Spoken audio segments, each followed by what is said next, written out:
Tense यानी कि काल। ये 3 टाइप्स होते हैं, प्रेजेंट, पास्ट एंड फ्यूचर।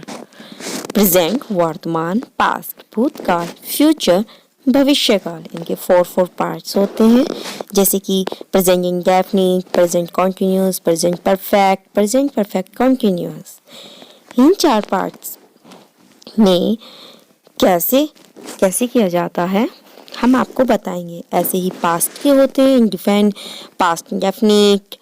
ऐसे फ्यूचर के होते हैं फ्यूचर इंडेफिनिट, कॉन्टिन्यूस, परफेक्ट और फ्यूचर परफेक्ट कॉन्टिन्यूस। इस तरीके से इन तीनों के 4 पार्ट्स होते हैं। तो चलिए शुरुआत करते हैं हम प्रेजेंट इंडेफिनिट से कि प्रेजेंट इंडेफिनिट में कैसे और क्या क्या होता है। जिन हिंदी वाक्यों के अंत में ता है, ती है, ते है आदि शब्द आते हैं, जैसे कि मैं खाना खाती हूँ, मैं नहाती हूँ या वो मंदिर जाती है। उनकी सहायक क्रिया में डू एंड डज लगाते हैं, लेकिन अगर हम बनाते हैं कि मैं खाना खाती हूँ तो आई ईट द फूड, रूल होगा subject plus do plus does plus verb की फर्स्ट फॉर्म प्लस ऑब्जेक्ट। मैं स्कूल जाता हूँ, मैं स्कूल जाता हूँ, तो मैं स्कूल जाता हूँ को मैं बनाऊंगी आई गो टू स्कूल। मैं स्कूल जाता हूँ या मैं स्कूल जाती हूँ तो भी यही बनेगा आई गो टू स्कूल।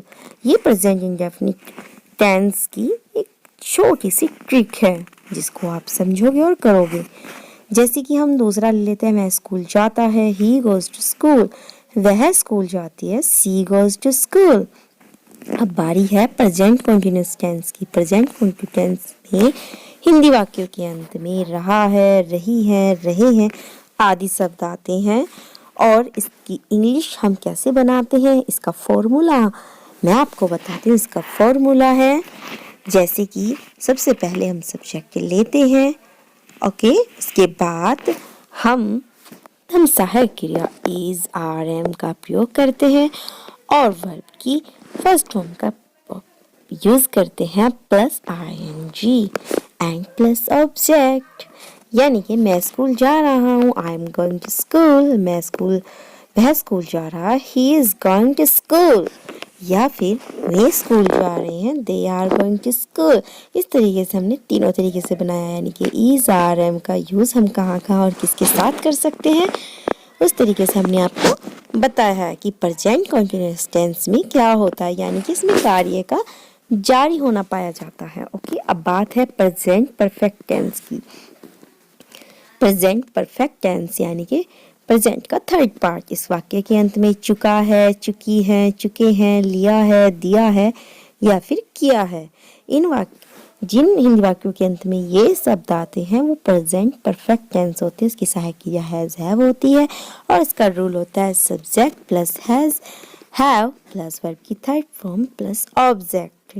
ओके, तो आइए इसे हम कैसे वाक्य बनाते हैं वो देखते हैं। वह स्कूल गया, यानी कि वो स्कूल गया, he has gone to school, वह स्कूल गया। उसने खाना खा लिया, ही हैज ईटन। देखो ईटन में यहाँ पे 3rd फॉर्म यूज की गई है एंड ही के साथ हमने हैज का यूज किया है। वे आ चुके हैं, देखो दे के साथ हमने हैव को यूज किया और आ चुके हैं यानी कि कम, दे हैव कम। ओके, इस तरीके से हम इन सेंटेंस को बना सकते हैं। बारी है प्रेजेंट परफेक्ट कंटीन्यूअस टेंस की। ये हमारा प्रेजेंट का 4th एंड लास्ट पार्ट है। वाक्य के अंदर समय के साथ से रहा है। इसमें क्या होता है ना, समय दिया गया होता है। सहायक क्रिया की हैज है प्लस बीन होती है, subject plus has plus have plus been plus verb यानी कि ING plus object since, for and time. जैसे वह सुबह से खेल रहा है, ही हैज, वह सुबह से पढ़ रहा है, he has been studying since morning.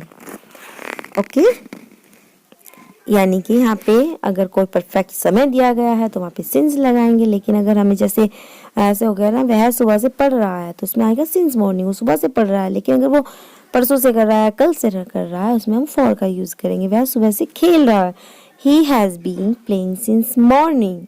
Okay, इस तरीके से हमने ये सिंस का प्रयोग यूज किया है। यानी बात करें हम जैसे कि हमें कोई टाइमिंग दिया गया है लेकिन परफेक्टली टाइम हमारे पास नहीं है तो हम उसके लिए यूज फॉर का यूज करेंगे। ओके, वे सुबह से खेल रहे हैं, they have been playing since morning. Okay, अगर वो बोलेंगे वो तो 2 घंटे से खेल रहा है, ठीक है ना, वो 2 घंटे से खेल रहा है, ना जाने कौन से 2 घंटे से खेल रहा है, वहां पे हम फॉर का यूज करेंगे। ओके, आई होप आपको प्रेजेंट टेंस समझ में आ गया है। बारी है पास्ट।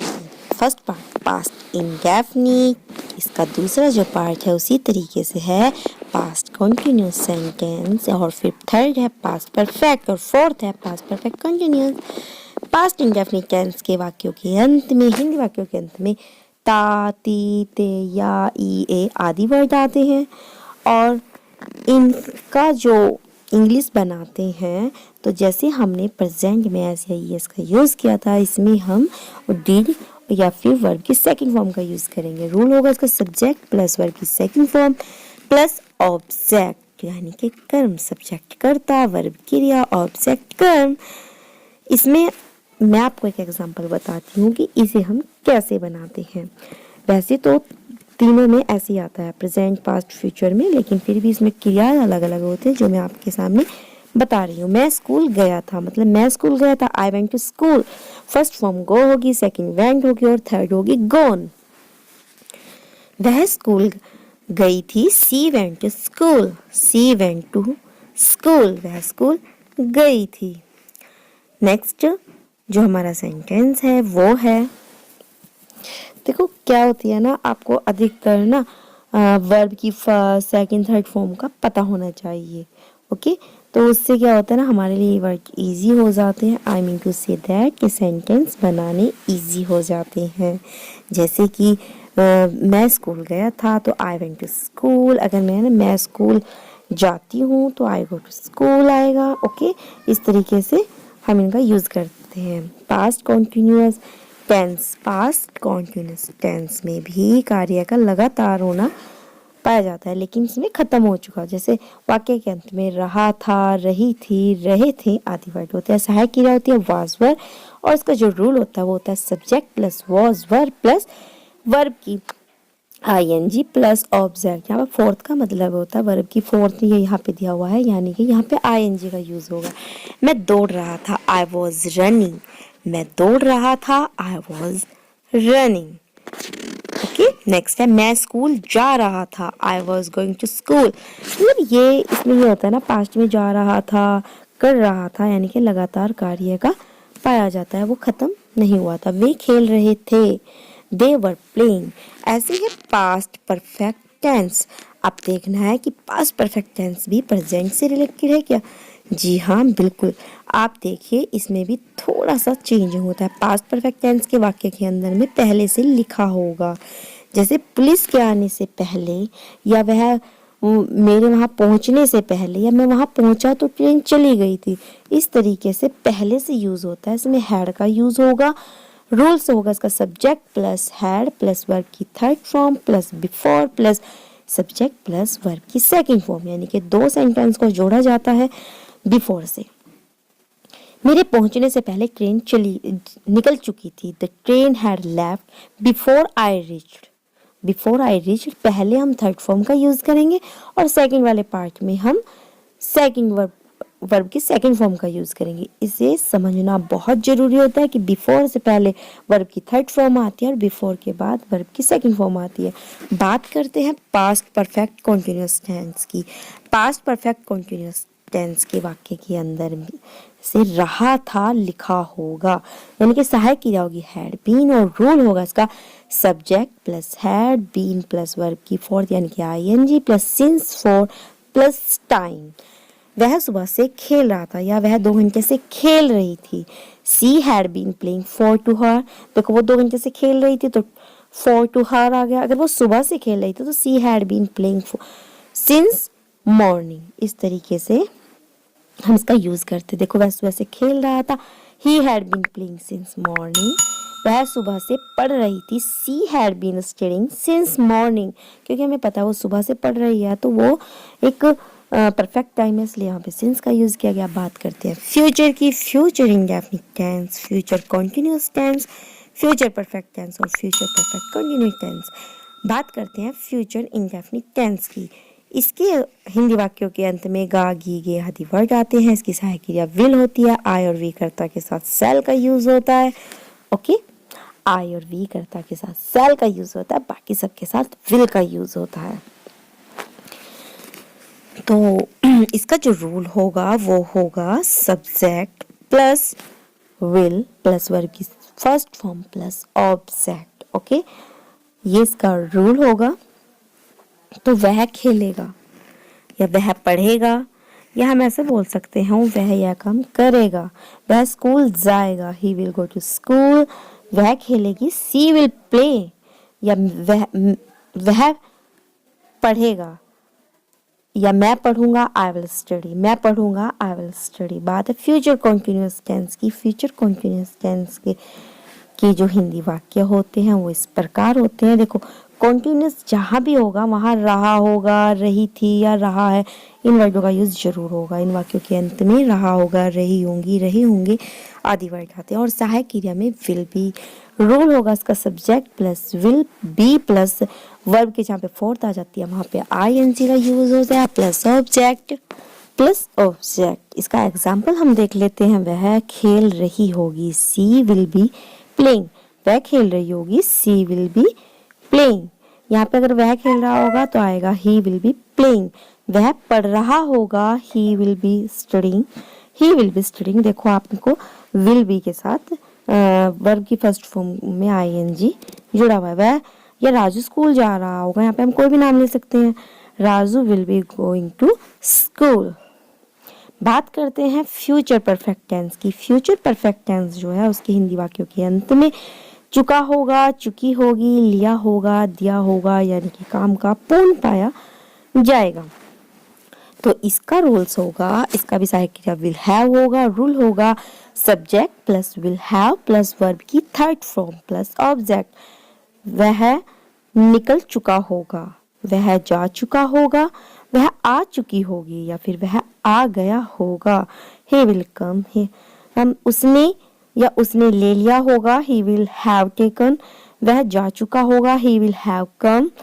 या हम ऐसे बोल सकते हैं वह आ चुका होगा, या वह पहुंच चुकी होगी, she will have arrived। तो इस तरीके से हम will have के साथ वर्ब की थर्ड फॉर्म का यूज करते हैं। आई होप आपको समझ में आ रहे होंगे। बात करते हैं फ्यूचर परफेक्ट कॉन्टिन्यूअस टेंस की। इन हिंदी वाक्यों के अंत में साथ से ले रहा होगा, यानी कि सहायक क्रिया में विल हैव बीन का यूज होगा प्लस आपका वर्ब की फोर्थ यानी कि ING plus since for plus time. वह 4 घंटे से पढ़ रहा होगा। या देखो, इसमें भी विल हैव बीन का यूज होगा, और जहाँ रहा होगा, रही होगी, वहाँ नेचुरल सी बात है कि आईएनजी का यूज होगा और उसमें समय दिया होगा। वह सुबह से खेल रहा होगा। He will have been playing since morning, यानी कि वह सुबह से खेल रहा होगा। आपने देखा होगा कि ये पास्ट में भी इस तरीके से बनाया है और प्रेजेंट में भी, बस थोड़ी सहायक क्रिया चेंज हो जाती है। वह सुबह से पढ़ रही होगी, she will have been studying since morning. ये future perfect continuous tense. I hope आपको अच्छे से समझ में आ रहा होगा। तो चलिए बात करते हैं अभी नेक्स्ट सेंटेंस की। जैसे वह सुबह से पढ़ रही होगी, अगर हम बोले वह सुबह से पढ़ रहा होगा तो इसमें सी की जगह ही आ जाएगा। He will have been studying since morning. ये हमारी टेंस थे जिनके 3 पार्ट्स हैं और तीनों पार्ट्स के भी 4 पार्ट्स होते हैं। आगे की पूरी वीडियो देखने के लिए एक एक को पूरा खोल के अगर आप जानना चाहते हैं तो आप हमें कमेंट बॉक्स में कमेंट करना न भूलना। आपको ये वीडियो कैसी लगी आप हमें ज़रूर बताना। साथ ही साथ चैनल को लाइक शेयर सब्सक्राइब कर देना, बेल आइकन बटन प्रेस कर देना ताकि आपको आने वाली वीडियो का नोटिफिकेशन मिल जाए। अगर आप चाहते हैं इस टेंस के अलग अलग पार्ट को एक एक तरीके से बहुत अच्छे से समझना तो आप हमें कमेंट बॉक्स में जरूर बताइएगा। Thank you once again and please like, share and subscribe to my channel.